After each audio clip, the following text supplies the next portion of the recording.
I've told people from the beginning, take my videos, rebroadcast them. Hey, let's have some fun. All my French Mossad homies want me to do a shout out to Francis Cabrel.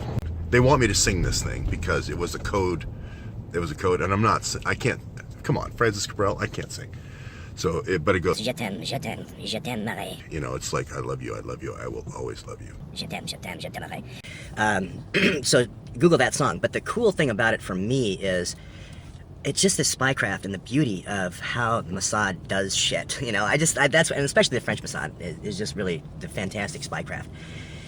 And really the antecedents of that go all the way back to World War II. This is when they were working with OSS. And I've said this before, they would have these radio shows at night where they would do different songs and play different songs. And the songs were encoded. Certain songs would mean...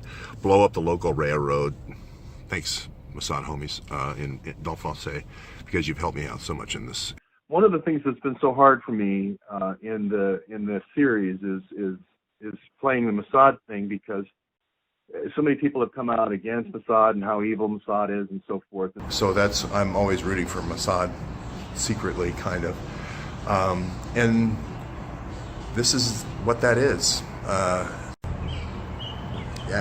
You know, anybody can ask me any questions about ties to Israel and so forth.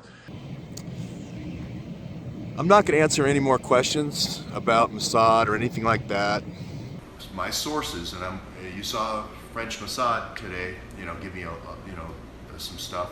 But I think what happened with you is they were trying to get somebody to document it, somebody to make the film. This is old Assad, okay? But I contacted you. I know. I'm telling you how it happened, okay? I got myself my bagel and cream cheese, like little lox here. You know, I'm up at where Woody Allen's neighborhood, you know, Manhattan. I think everybody remembers Muriel Hemingway sitting across from a 57-year-old about my age, Woody Allen, and I think it was her first big movie when she was 16. And Woody Allen's explaining he can't date her anymore. Kind of reminds me of the Jason Goodman story. I'm sorry, Jason. He's not that old. He's only 45. Kind of reminds me of the Jason Goodman story. I'm sorry, Jason. He's not that old. He's only 45. So, Christ, George. Yeah, I have been totally honest with you, Eater. I think they picked you to document this. So, what the hell are you talking about? Never mind. Oh, Stranahan just posted that I was a media revolution. Well, Lee, you're an unwitting Mossad operative now. What did he say? What did he say? That this is a media revolution. And then there's the Great Mossad, which was fundamental to the survival of Israel.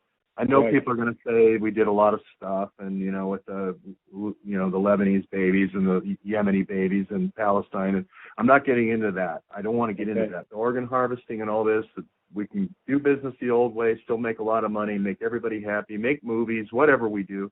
What I do is appeal to people's sense of right and wrong and their abilities. The reason that Jason Goodman gets to be unintended unwitting Mossad operative is because Mossad did that. I didn't do that. They went to 10 different filmmakers, or maybe 20, but I got all in one day I got 8 filmmakers. And I can go into this morning I tweeted a whole bunch of stuff from French Mossad. So there's French Mossad, there's Italian Mossad, there's Mossad all over the place, okay? And they don't want Hillary. She's bad for business. They are getting rid of Anthony and Schumer and Schiff and the whole crew. In the end, it turned out that Debbie and Anthony and Andy and John and Bob Kramer and Scott Football and all the whole crew, they needed to change you guys out because you're bad for business.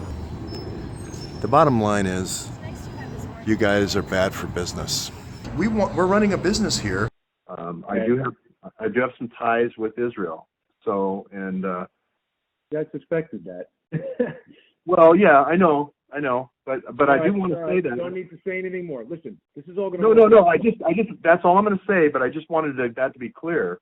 Yeah. And I am with the old guard, the Negev Brigade and the Ben Gurion, and Avi Braverman. So I could tell by how excited you got when you spoke about that in the first interview. One day, George and I will be sitting on a cliff or a hill in Israel, interviewing Eric Braverman in a nice outdoor setting, and we'll be the title of that interview will be "Here is Eric Braverman." Look, if Mossad comes and rescues me, I'm out of here. What's this me? What about we? Well, you know.